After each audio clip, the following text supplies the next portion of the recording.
Olá, alunos, sejam todos bem-vindos a mais uma aula de matemática.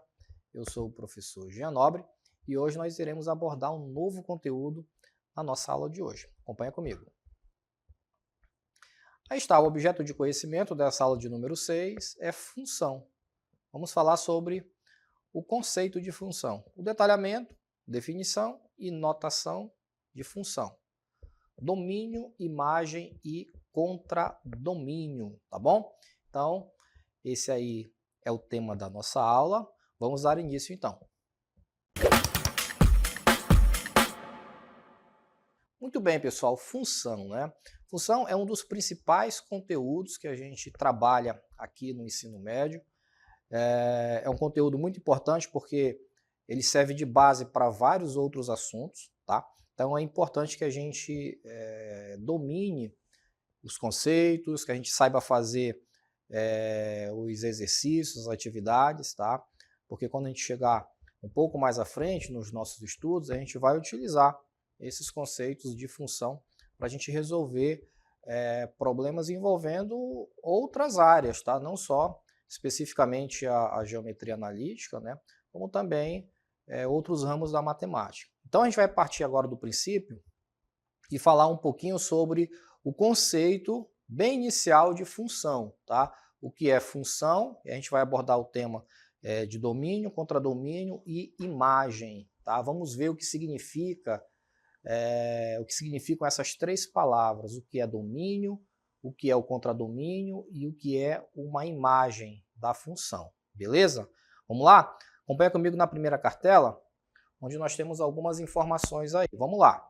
Análise e aplicações gráficas de funções, identificando domínios, imagem e contradomínio. Então, para entender o que são domínio, contradomínio e imagem, precisamos definir, em primeiro lugar, né, o que é uma função. Então, o que é uma função? E aí, pessoal, para a gente iniciar esse conteúdo aí de função, eu quero fazer uma pequena analogia com vocês aqui. Imagina o seguinte, você vai abastecer o seu carro, a sua moto, né? E o valor do litro de combustível, ele está diretamente relacionado com a quantidade que você vai abastecer o seu carro, não é verdade? Quanto mais caro tiver o litro do combustível, menos combustível você vai colocar no tanque do seu veículo, tá? Então observa o seguinte, quando eu aumento o valor do combustível, eu diminuo a quantidade, não é?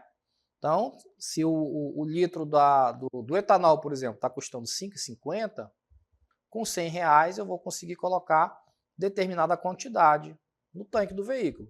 Se esse valor do litro ele aumentar para R$ 6,00, o que vai acontecer com esses meus R$ 100? Eu vou colocar menos combustível no tanque do veículo. Então vejam que existe uma relação aí, tá? Essa relação é justamente a função. Então eu tenho uma função, que é uma lei de formação, que vai reger essa situação aí, tá? Então, a partir dessa situação problema, eu consigo escrever uma função. Toda vez que variar o valor do combustível, a quantidade também irá variar, tá? Então, eu dei esse exemplo do dia a dia para vocês, só para a gente entender que para diversas situações a gente consegue escrever uma função específica, tá?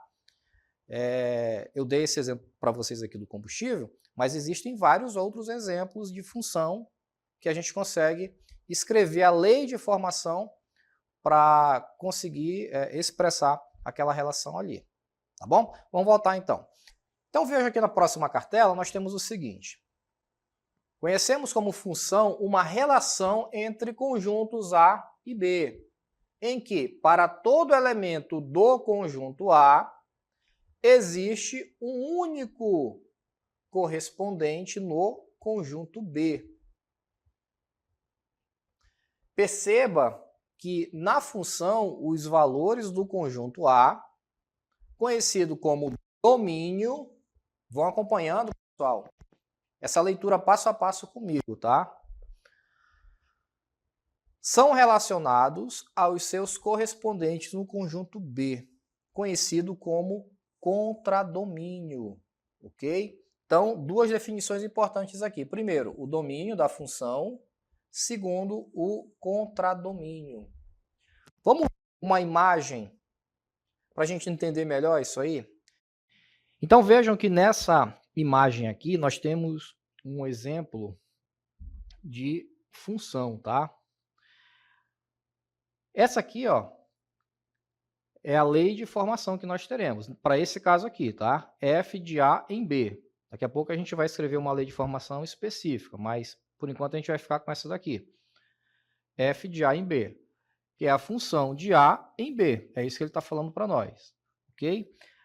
Aqui na cartela anterior ele falou em domínio e contradomínio. Então, o domínio nesse caso aqui, vou apresentar só com a letra D, será esse conjunto A, ok? E o contradomínio será o conjunto B, ok? Veja que tanto no conjunto A quanto no conjunto B, nós temos elementos. Olha só, esses pontos aqui são elementos. Poderia ser números, poderia ser letras, tá? No caso que a gente representar apenas por imagem, poderia ser elementos, tá? Mas aqui nós iremos trabalhar com números. Por quê? Porque a gente vai precisar substituir esses números na nossa função, na lei de formação. Então, por enquanto, eu quero que vocês observem o seguinte. Nós temos um conjunto A e o conjunto B. O conjunto A é o domínio e o conjunto B é o contradomínio. No conjunto A, nós temos elementos, tá? Que vão compor esse conjunto. E no contradomínio, também nós teremos elementos que irão compor esse conjunto. Olha o que ele diz aqui. No diagrama, temos uma função. Então, aqui nós temos uma função, pois satisfaz a definição. Qual é a definição? Todo elemento de A possui um único correspondente em B. Será que isso é verdade? Olha só, esse elemento aqui, ele tem o seu correspondente em B. Esse outro elemento, ele tem o seu correspondente, ele tem o seu par, né? Vamos entender assim. Ele tem o seu par lá no conjunto B. Esse outro elemento vai se corresponder com esse. Esse daqui vai se corresponder com esse daqui, tá? E o último, ó, esse aqui corresponde com esse. Viram só? Então, cada elemento de A tem o seu correspondente B. Portanto, nós temos uma função nessa situação aqui. Vamos para a próxima. Olha esse exemplo 2. Veja, nesse diagrama não temos uma função, pois há elementos no domínio. Quem é o domínio? É esse conjunto aqui, o conjunto A, tá? Que não possui correspondente em B. O que contradiz a definição. Veja, eu tenho um elementozinho aqui no domínio que não está correspondendo com ninguém, ó. Ele ficou aqui órfão, né? Então, nesse caso, nós não temos uma função. Veja que no outro, ó, todos tinham o seu correspondente, né? Não ficou nenhum aqui sem par. Nesse exemplo 2, eu já tenho um elemento no domínio que não corresponde, que não tem o seu correspondente lá no contradomínio. Beleza? Então, aqui nós não temos uma função. Exemplo 3. Também não temos uma função, pois aqui já temos uma situação diferente, ó. Há elementos no conjunto A, portanto, no domínio aqui, né? Que possuem dois correspondentes no conjunto B. Quem é esse elemento? É esse carinha aqui. Veja, esse elemento ele tem um correspondente aqui no conjunto B, que é esse elemento, e aqui ele tem um outro correspondente. Veja, o único elemento de A ele tem dois correspondentes em B. Então, nesse caso, nós também não temos uma função, tá? Já que, para que eu tenha uma função, cada elemento de A tem que ter um único correspondente em B. Vamos seguindo. Olha essa situação aqui. Aqui nós temos uma função, pois satisfaz a definição. Perceba que todos os elementos do conjunto A, todos os elementos de A, possuem um único correspondente no conjunto B. Apesar de no conjunto B nós termos aqui um elemento que está compartilhando dois elementos no conjunto A, tá? Mas a definição diz que eu preciso ter um único correspondente A, um único elemento, né, que corresponda ao conjunto A. Então, também nós temos o caso de uma função aqui, ok? Então, vejam, pessoal, que são definições que a gente consegue visualizar através de diagramas. O nome desses diagramas aí, a gente vai falar muito sobre eles, é o diagrama de Venn, tá? Diagramas de Venn. É em homenagem a um matemático, tá? Que elaborou essa estrutura, vamos entender assim, tá? A gente consegue, através dos diagramas de Venn, a gente consegue representar melhor essas relações. Por quê? Porque eu posso construir um conjunto A, né? Aquele círculo que vocês viram ali, vou chamar de conjunto A, que é o domínio. O outro círculo, a outra elipse, né? É o conjunto B, que nós vamos chamar de contradomínio. Eu tenho elementos no conjunto A, que é o domínio, tenho elementos no conjunto B, que é o contradomínio, tá bom? E aí, mais para frente, a gente vai ver como que a gente consegue usar esses elementos, tá, do conjunto A, que é o domínio, para encontrar elementos do conjunto B, que é o contradomínio. Vou mostrar para vocês isso logo em seguida, daqui a pouco, tá bom? Vamos voltar para a cartela. Vamos continuar aqui com a definição. Então, dada uma função qualquer, o domínio é formado pelos valores que x pode assumir. O domínio é formado pelos valores que x pode assumir. Na maioria das vezes, trabalhamos a função que vai de R em R. Ou seja, o domínio é o conjunto dos números reais e o contradomínio também. Entretanto, pode ser que haja algumas restrições para o domínio, tá bom? Olha esse exemplo aqui. Vejamos um exemplo mais simples. Essa função, temos aqui a função. Olha só, pessoal, essa aqui é a função, é uma lei de formação que foi dada aqui no problema. Eu usei com vocês o exemplo do combustível, tá? Mas como eu falei, existem várias funções que a gente pode construir. Essa aqui é apenas uma delas. Então, ele deu aqui, né? f de x igual a 2x, onde f de a em b, e aí ele deu o conjunto A. Quem é o conjunto A? São esses elementos aqui, todos eles, de 1 a 5. Veja, eu tenho um conjunto A e um conjunto B, certo? E aí, no conjunto B, nós temos também os elementos que vão de 1 a 10. Nesse caso, o domínio da função, veja, d de f, olha só, o domínio da função, quem é o domínio da função? É esse conjunto A, ok? Agora, analisando a lei de formação e pensando em uma função de R em R, eliminaremos as possíveis restrições do domínio. Por exemplo, se a função possui a lei de formação, veja, aqui eu já tenho um outro tipo de função, ó, f de x igual a 1 sobre x. É um outro tipo de função que foi dada, tá? Como eu falei para vocês, existem várias funções que a gente pode construir. Mas ele deu essa daí, f de x igual a 1 sobre x. Qual é a restrição que nós temos para esse caso aí? Você concorda comigo que se eu usasse, no lugar de x, olha o que ia acontecer aqui, ó, f de 0, no lugar de x eu vou usar o valor 0. O que vai acontecer aqui? Quando eu fizer a substituição, no lugar de x substituir 0, olha o que aconteceu. Eu tenho 1 sobre 0. Acontece, pessoal, que eu não consigo dividir 1 por 0. Não existe divisão por 0. Então, nesse caso aqui, nós temos uma indeterminação, tá? Nós temos uma indeterminação.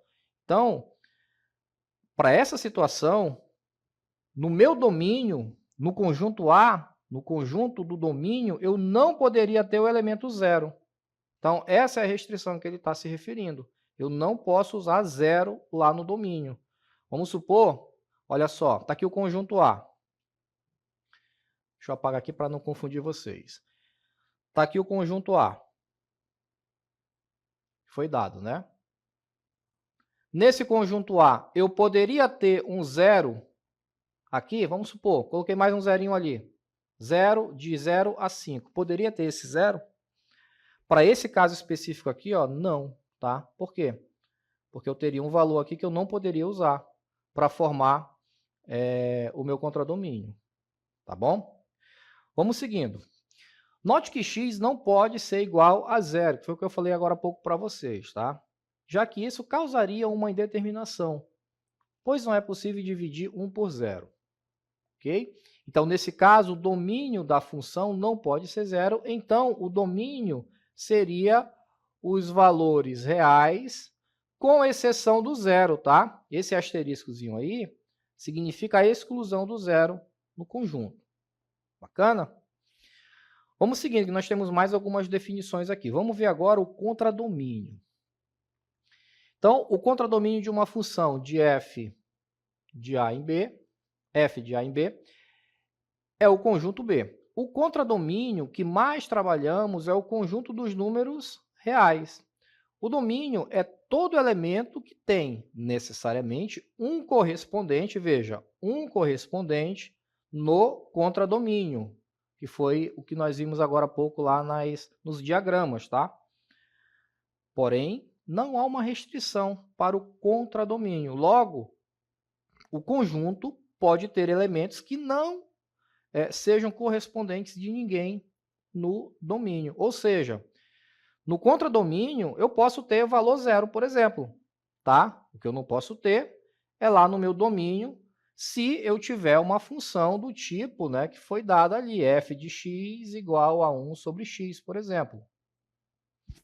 Se no meu domínio eu tiver o valor zero e a minha lei de formação for uma desse tipo aqui, em que no denominador da fração eu preciso usar zero, eu não vou conseguir usar esse valor do domínio, tá? Um exemplo seria a função f de x igual a x ao quadrado, com f de r em r. Bom, vamos ver agora a imagem. O conjunto imagem da função é um subconjunto do contradomínio, formado por todos os elementos correspondentes de algum elemento do domínio. Então, vejam que eu tenho, vamos voltar aqui, eu tenho o domínio, tá? Que é o conjunto A, que nós já falamos aqui, tenho o contradomínio, que é o conjunto B. A imagem, ela vai estar dentro do contradomínio, ok? A imagem, ela vai estar dentro do contradomínio. E aí, nesse contradomínio, eu posso ter todos os elementos, como eu posso ter algum elemento ali que não encontra correspondência com um elemento do domínio, tá? O fato é que a minha imagem, ela sempre estará dentro desse contradomínio, tá bom? Vamos voltar aqui novamente. Então, vejam, eu posso ter algo desse tipo aqui. Eu tenho aqui um conjunto, que é o meu contradomínio, tá? E aí, nesse conjunto, eu tenho os elementos, sei lá, 0, 1, 3 e 7. Todos esses elementos, eles são o meu contradomínio, tá? E quem seria a imagem, professor? A imagem poderia ser alguns elementos daqui, desse contradomínio. Viram só? Então, todos os elementos é o contradomínio, mas a imagem serão somente alguns elementos desse contradomínio. Ou ainda, poderá ser todos os elementos do contradomínio. Pode acontecer também. E aí nós teremos uma função sobrejetora, tá? Mas nesse caso, o que eu quero mostrar para vocês é que a imagem ela está dentro do contradomínio sempre. Vamos seguindo. Olha esse exemplo aí. Encontre a imagem da função. Qual é a função? F de x igual a x ao quadrado. Encontre a imagem da função f de x igual a x ao quadrado de f de R em R. Então, a função que nós temos aqui, ó, veja, esse 1 e esse 2 são elementos que foram usados, elementos do domínio que foram usados para a gente encontrar os elementos do meu contradomínio. Vejam, vou desenhar aqui, ó, aqui é o meu domínio, tá? Quem são os elementos do domínio? 1 e 2. E aqui eu tenho o contradomínio, beleza? Para eu encontrar os elementos desse contradomínio, o que eu preciso fazer? Eu, obrigatoriamente, tenho que usar essa lei de formação aqui. Eu tenho que usar essa função. Ó, f de x igual a x ao quadrado. Então, o que eu vou fazer? No lugar de x,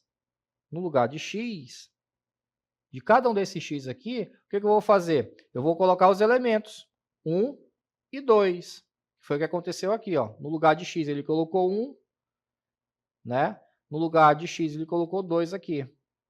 E aí a gente vai resolver a equação, ó. Então ficou 1 elevado ao quadrado e aqui 2 elevado ao quadrado. 1 ao quadrado é igual a 1, 2 ao quadrado é igual a 4, tá? Logo nós chegamos à conclusão que os elementos aqui, ó, no contradomínio é 1 e 4, tá? Ou seja, 1 e 4 é a imagem do meu contradomínio, beleza? E aí nós temos o 1, que é correspondente com o outro 1, né, lá do contradomínio, e 2, que é o correspondente aqui de 4, ou 4 é correspondente de 2. Tá bom? Foi isso que foi feito aí nesse exemplo, tá? Vamos seguindo. Olha essa aplicação prática aí para a gente fazer, para a gente finalizar aí essas definições. Uma questão da Universidade Federal da Bahia, tá? E ela diz o seguinte: uma função é conhecida como sobrejetora se o conjunto imagem for igual ao conjunto do contradomínio. Ou seja, se todos os elementos do contradomínio for igual aos elementos da imagem, então a função ela é conhecida como função sobrejetora, tá? Analisando as funções a seguir, podemos afirmar que... Então, qual é a primeira afirmação que ele vai fazer aqui? Veja, eu tenho os dois conjuntos. Se ele está falando aqui para nós que é de f de A em B, então significa que A é o domínio, beleza? E B é o contradomínio, f de A em B. Então, A é o domínio. Quem são os elementos do domínio? Menos 1, 0, 1 e 2. Quem são os elementos do contradomínio? 0, 1, 2 e 3, né? Aí a primeira afirmação que ele faz aqui, ó, f de x é igual a x mais 1 com A igual. E aí nós temos aqui os elementos de A, que vai de menos 1 até 2. E os elementos de B, que vai de 0 a 3. É isso que nós temos que verificar. Se de fato esses elementos correspondem, tá? E como é que nós vamos fazer isso? Vamos lá. Vamos pegar aqui a função que foi dada. Qual é a função? F, cadê? F de x igual a x mais 1. Está aqui. F de x igual a x mais 1. Beleza? Presta atenção agora. Ó. No lugar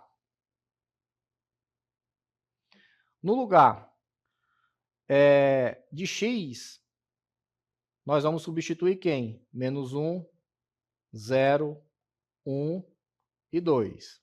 Entenderam? No lugar de x, vamos substituir cada um dos elementos que foram dados ali no domínio. Então, meu domínio é menos 1, 0, menos 1, 0, 1 e 2. Então, vamos começar aqui. Vamos começar com menos 1. Então, vai ficar menos 1 igual a menos 1 mais 1. Qual é o resultado disso aqui, pessoal? Menos 1 mais 1 é igual a 0, beleza? Então, o correspondente de menos 1, do elemento que é o elemento do domínio, o correspondente dele é o 0, ok? Podemos até fazer o diagrama aqui para a gente entender melhor. Está aqui o domínio, tá? Está aqui o contradomínio. Então, no domínio eu tenho menos 1, 0, 1 e 2. Quem é o correspondente do menos 1? Acabamos de encontrar, foi o 0. Beleza? Está aqui, ó, 0. Vamos agora encontrar o correspondente de 0. O correspondente de 0 aqui vai ser igual, no lugar de x eu vou colocar 0 e vou repetir aqui o mais 1. Resultado, 1. Então, o correspondente de 0 é 1. Está aqui o seu par. Beleza? Vamos fazer isso agora para 1 e 2. f de 1 é igual a 1 mais 1, que vai ser igual a 2. Então, aqui nós vamos colocar 2. Ó. E o último é o f de 2, que é o último elemento do meu domínio. Vai ficar 2 mais 1, que é igual a 3. Então, aqui é o 3. Veja, cada elemento do meu domínio encontrou o seu correspondente lá no conjunto, no contradomínio, tá? Mas observa o seguinte, a imagem, aqui que vai entrar o que ele quer saber, né? A afirmação que ele fez. A imagem, quem é a imagem dessa função? São todos os elementos do contradomínio. Quem é o contradomínio? 0, 1, 2 e 3. Quem é a imagem? 0, 1, 2 e 3 também. Então, são os mesmos elementos. Quando isso acontece, nós dizemos que a função é sobrejetora. Que é exatamente isso que ele está afirmando aí. Ó, na proposição 1, ele disse que ele disse que os elementos, né, do domínio, que é o menos 1, 0, 1 e 2, é igual a 0, 1, 2 e 3. De fato, ó, 0, 1, 2 e 3. Então, a primeira proposição, ela, de fato, ela é verdadeira. Ok?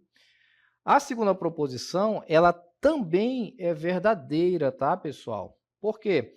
Porque quando a gente fizer a mesma coisa que nós fizemos aqui, o mesmo cálculo exatamente, né? Só que, claro, com outra função. Quem é a outra função agora? Deixa eu colocar aqui ao lado, que o nosso tempo já está indo embora. Qual é a outra função que nós temos? É g de x igual a x. Está aqui, ó. G de x é igual a x. Então, quando a gente pegar os elementos do domínio e substituir no lugar de x, nós vamos encontrar também a mesma situação que nós encontramos na proposição 1. Ou seja, nós vamos ver que todos os elementos da imagem são iguais aos elementos do contradomínio. Perfeito? Então, nessa situação aqui, ó, aí ele fala, né? Analisando as funções a seguir, podemos afirmar que... Então, as duas afirmações que ele fez são afirmações verdadeiras, tá?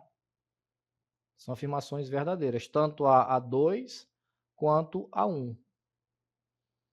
Vamos ver as alternativas aqui, ó. Somente 1 é sobrejetora. Somente 2 é sobrejetora. Nenhuma é sobrejetora. Ambas são sobrejetoras.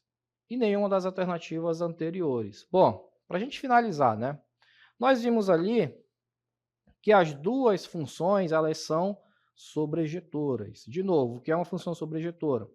Os elementos do contradomínio são os mesmos da imagem, ou vice-versa. Nós vimos ali que, de fato, isso procede, tá? Quando a gente substitui os elementos do domínio ali na função que foi dada, na lei de formação, né, a gente consegue chegar nos elementos do contradomínio. E nós vimos que esses elementos do contradomínio são os mesmos da imagem. Portanto, as duas funções são sobrejetoras. Por isso que a alternativa correta é a letra D. Beleza? Então, essa daí foi a nossa aula de hoje. A gente se encontra aqui numa próxima oportunidade. Até lá.